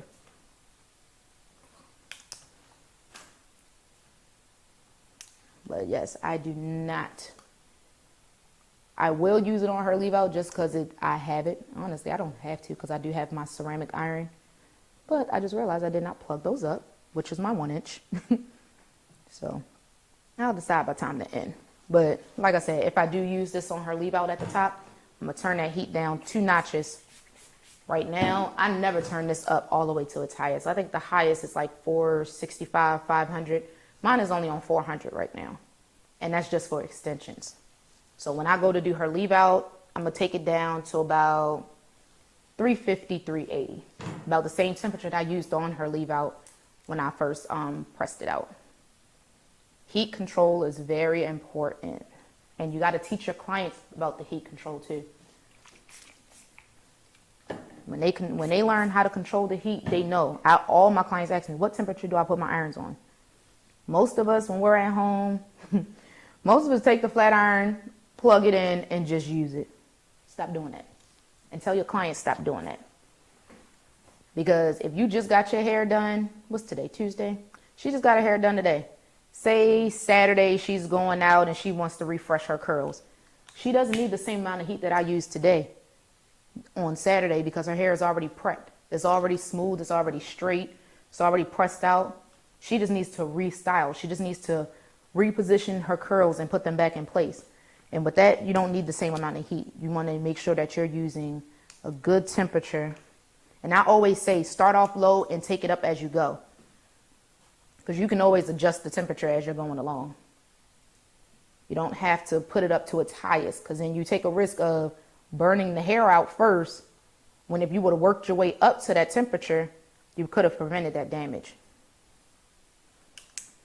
So always start low and work your way up. It's very, very important, especially with new clients. When you don't really know their hair, don't know how their hair does. Even with my regulars, like I always start somewhere around 320, 350. And then I work my way up if I need to. Which way? I'll take this one that way. I'm a little OCD. I could be a little perfectionist when it comes to my curls. One of my friends always told me, she's a stylist, she said, I love watching you curl because every curl has its place. And I was like, oh, that's cute. It reminds me of every kiss begins with K. Nice little nice little slogan. But she said that, she was like, because you curl so perfect, even when you do messy curls, you still curl so perfect because everywhere. I said, yeah, because it's a process to everything. The way you curl makes a difference. Which way you curl, whether you're curling it diagonal, horizontal, vertical, each one will give you a different effect. Certain ways gives you more body, certain ways makes it more flat. It'll create more fullness, certain ways that you curl. And like I said, we're going to brick lay the curls. So right now, I got 3 curls. I'm going to split that down the middle. And I'm going to put 2.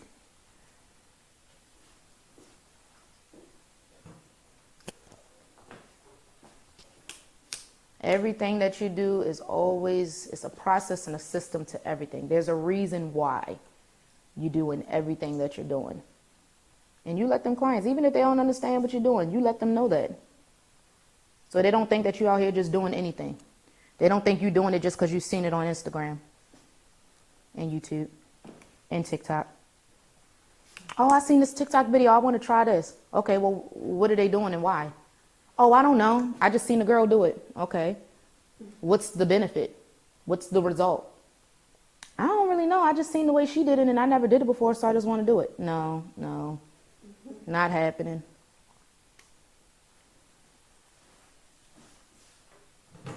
And I always like to spray in between because that kind of helps hold. Depending on the style that I'm doing, if I'm doing like some really big, like full body curls, I'll actually do those and I'll pin curl it. Or even do a roller or rod on it when while I'm curling, because that'll hold the curl, hold the heat in there, and create more body and fullness. Today we just want to do more of, like we said, a messy beach wavy kind of look. But once you curl that hair, do not touch it. Let it cool down on its own. I'm using a plant-based holding spray. Key ingredient in this one is the witch hazel, so it gives you a lot of hold, but it doesn't make it all crispy and crunchy. A lot of holding sprays will do that. Give you that crispy, crunchy feel.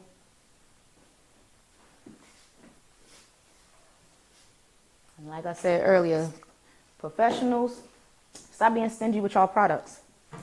Let y'all clients know what y'all using on them. They will value that. They want to use it. Let them use the same thing at home that you use in the salon. There's a reason they keep coming to you. So if they keep coming to you because they like your products, they don't just like the work that you do, but they like the products that you use, and it's giving them great results on their hair journey, their healthy hair care journey, provide that for them clients. Don't be scared of retail. It could be a little intimidating, but don't be intimidated by that.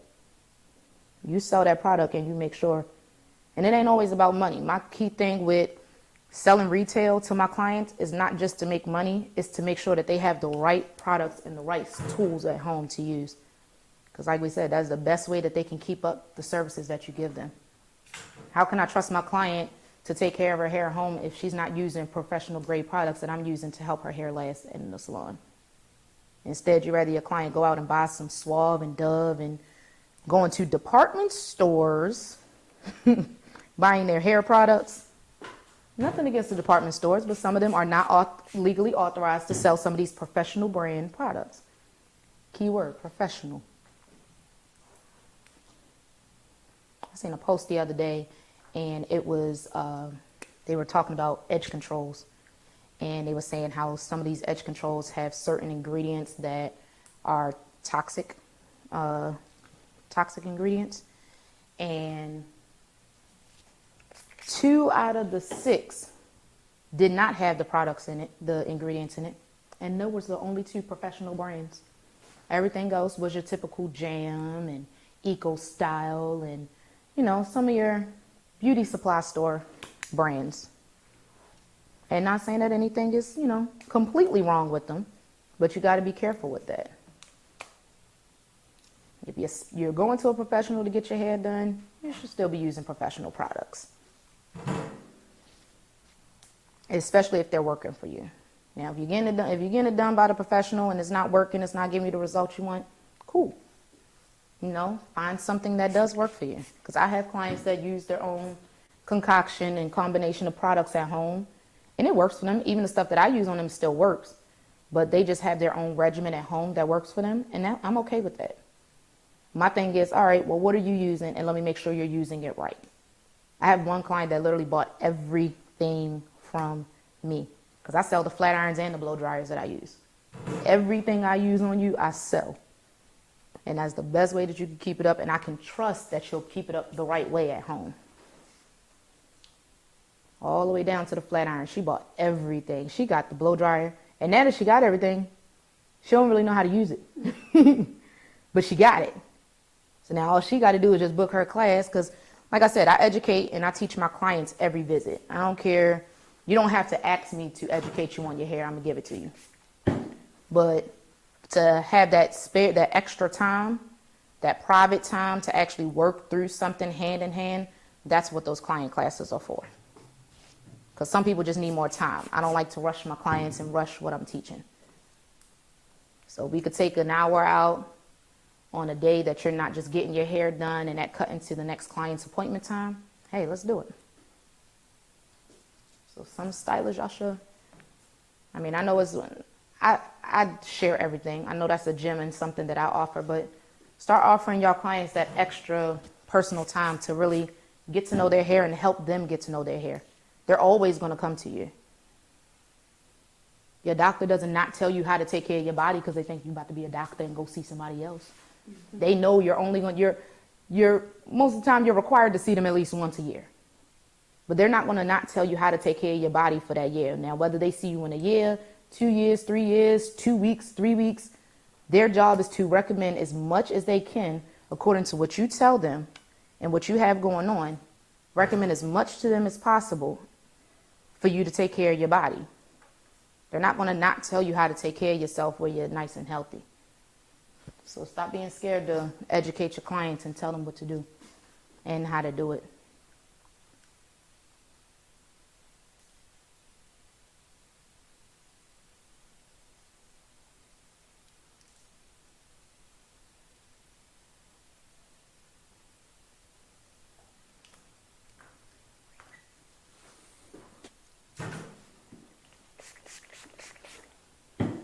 We are still bricklaying her curls. I hope y'all can see it. I'm over there. I know I'm at a different angle now, but my irons are behind me.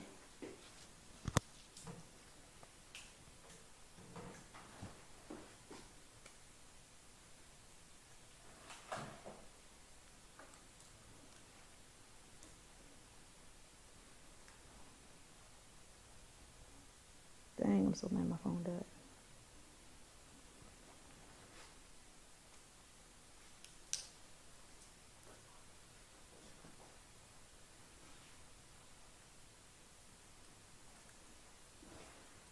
Turn to your right for me.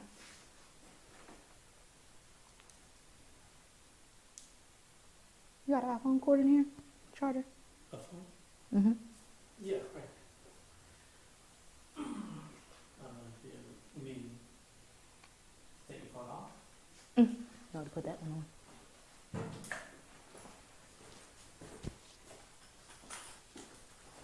Thank you.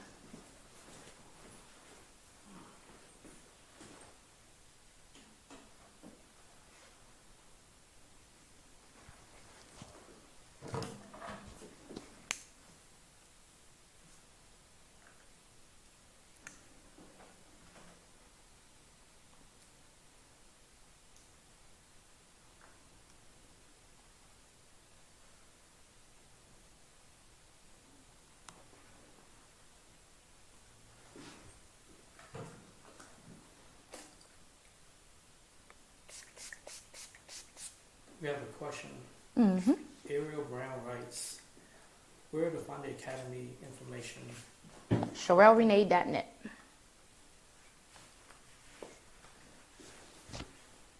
Another trick to help y'all when curling and without using as much edge control.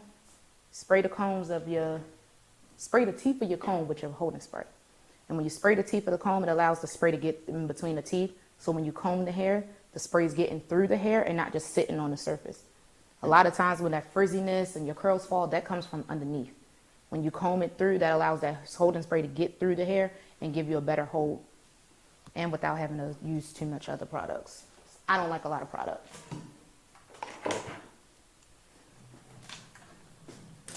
Slide this over here. Actually, I can grab that too.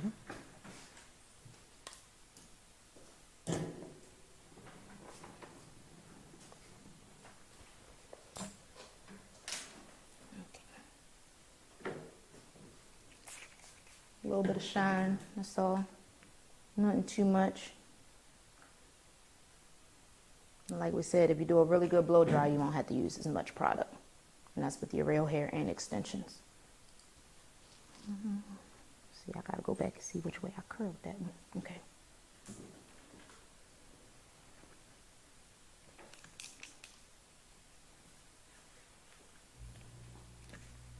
That sounds like the air kicking on. I need that.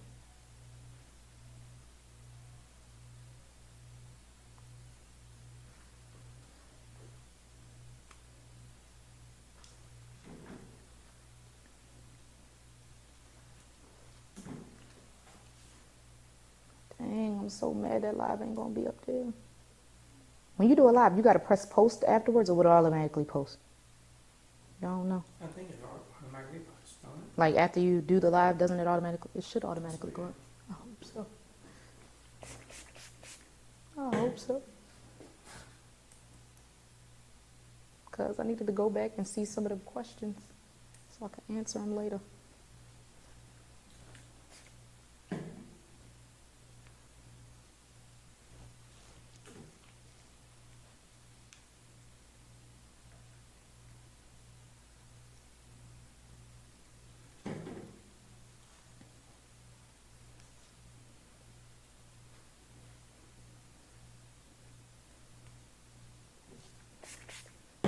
Lightweight holding sprays are always great to use when you're curling.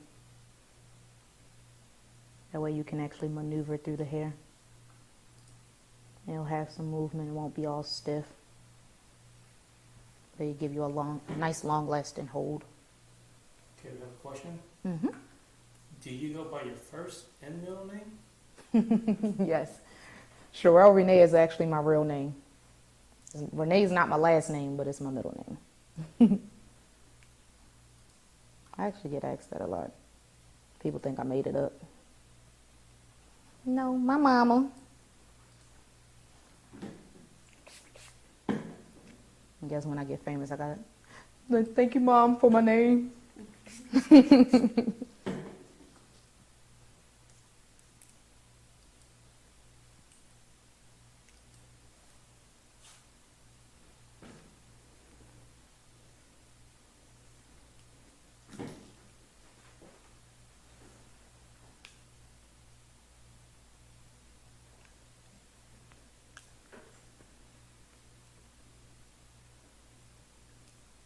Do some more curling videos showing the effect that different curls give you.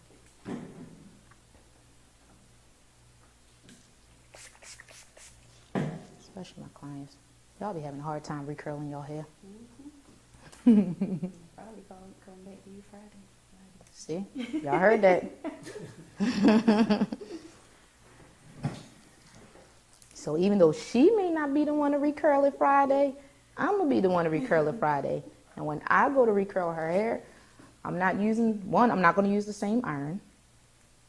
I'll probably still use it on her extensions. I might, depending on how she wants it curled. But I'm definitely not going to use the same temperature that I'm using right now. So if I see her on Friday, we are turning this all the way down to a good mid 300 something. Because she will not, you see this press that I'm doing, she's not going to need all of that by then.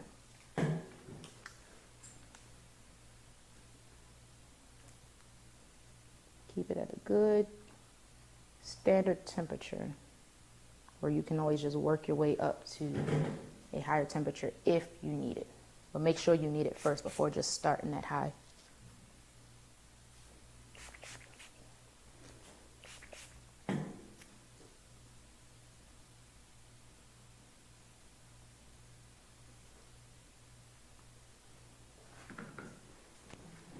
Slide this back. And I'm gonna turn her around so y'all can see these lovely waves. And this is where we are with it. And while those cooling down, I'm gonna go ahead and kind of work on her leave out. It's another good method to just comb through the leave out, holding spray through the leave out, but through the extensions so that it blends in. It's not just sitting on top of the extensions. Keyword is blend in natural. That was real ghetto the way I said that. The ghetto was coming out.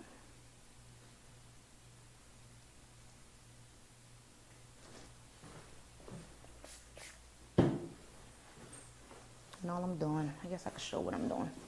Like I said, I'm just combing through her edges. Y'all can even see how smooth it is, how it's laying. She'll still have a nice hold and flexibility. But we want her to be able to run her fingers through her hair and not be stuck when she goes to wrap it or pin curl it, if she does, because she might not. If she does, we want to make sure that, you know, it's not getting a tacky residue throughout her hair. Less is more, people. Less is more. Let's see. Do I want to use a comb or my fingers? I think we'll finger comb them. Move my clips out the way. Alrighty. Bring your head back a little bit.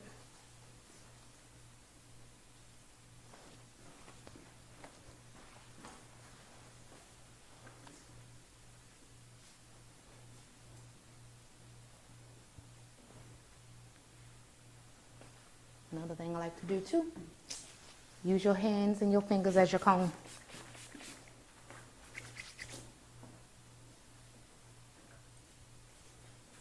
So exactly what I just did with my hands and spraying the spray on my fingers, in between my fingers, is the same thing that it's doing with the comb. Allowing me to put hairspray throughout her hair and not just on top on the surface. Because we want to make sure it's going to hold all throughout, not just on the top. That's when a lot of people end up having to use a lot of spray. Because you're only spraying it on top and you're wondering, like, why is it not holding? Why is it still frizzing everywhere else? And that's why. Look at that. Private label hair, no shedding, no tangling. All right, and I got a nice finishing spray that I like to use.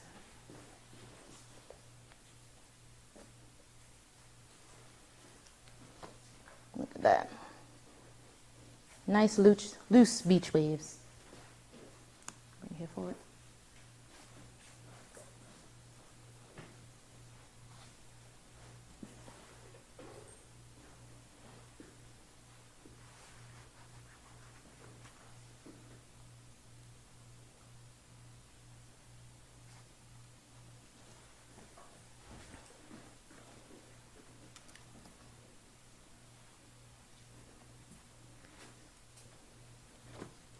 When the last time y'all seen a quick weave look this damn good?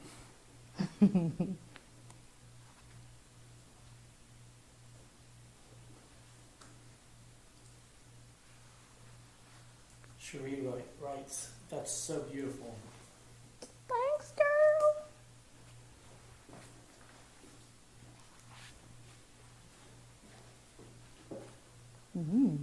All right, now you gotta go somewhere today. I don't know where you're going, but you gotta go somewhere.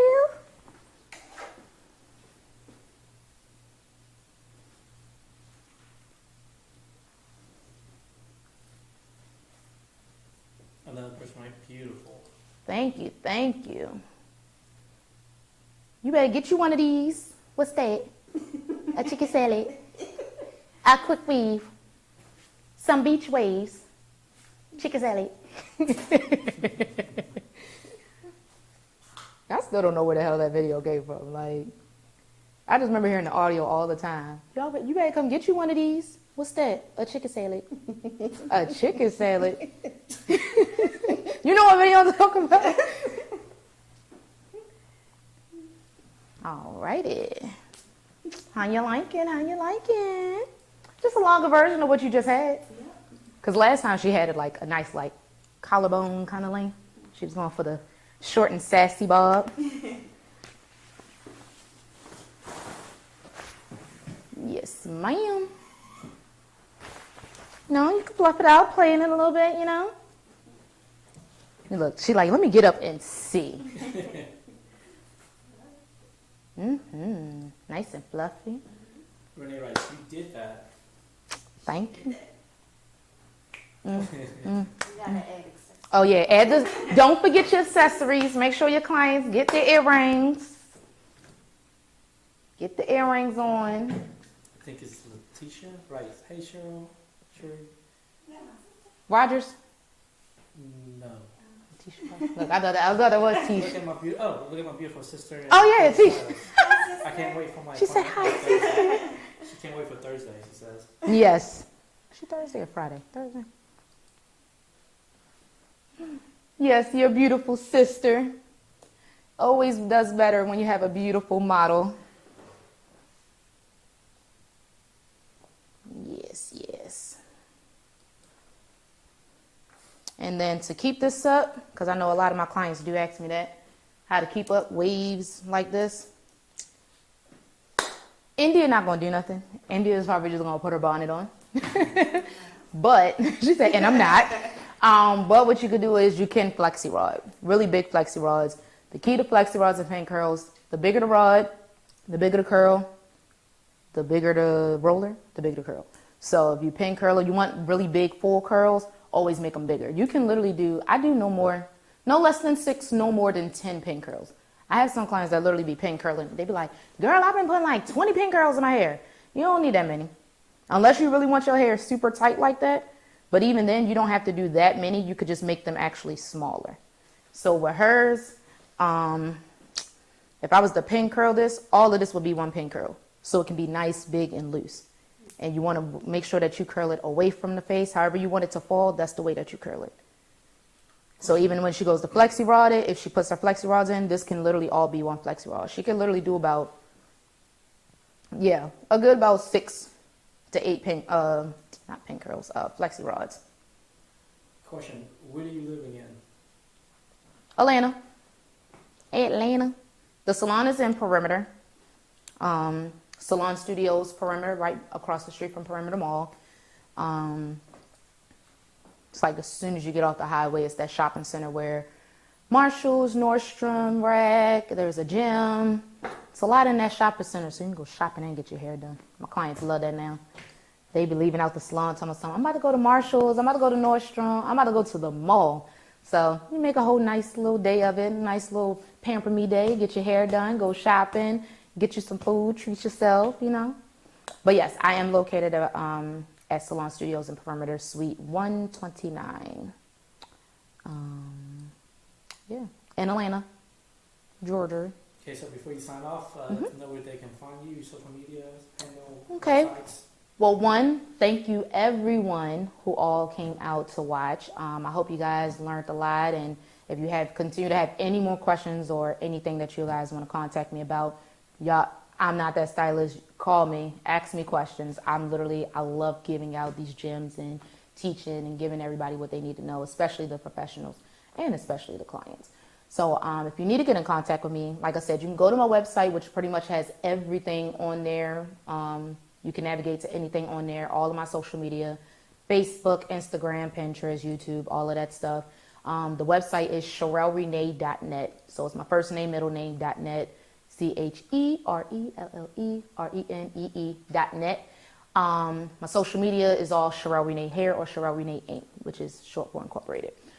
So which one of those? I think Facebook is Cherelle Renee Inc. and Instagram is Cherelle Renee Hair.